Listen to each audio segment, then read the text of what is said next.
Hello, I'm Patrick Jamison, and in this video, I'm going to install our assembled mainframe. Afterwards, I'll install the 3 vents. After dry fitting your mainframe in the opening, apply sealant to the inside flange of your jambs and header. For the track, apply sealant to the concrete where the track will sit on top of. I've dry fitted my frame and applied the sealant. It's time to lift the frame into the opening. When you set your mainframe in the opening, ensure your mainframe is centered, square, and level. Begin by drilling through the pre-punched hole of one of the top corners and anchor it in with one of your masonry fasteners.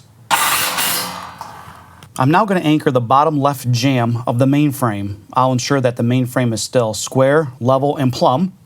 Drill through the front flange and anchor it in with my fastener. You're going to follow the same process installing the remaining anchors in the corners.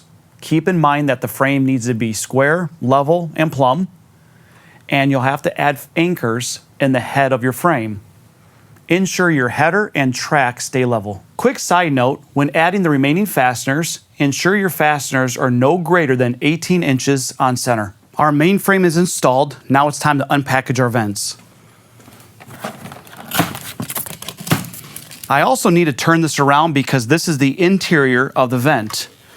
The exterior is going to have these thumb pulls.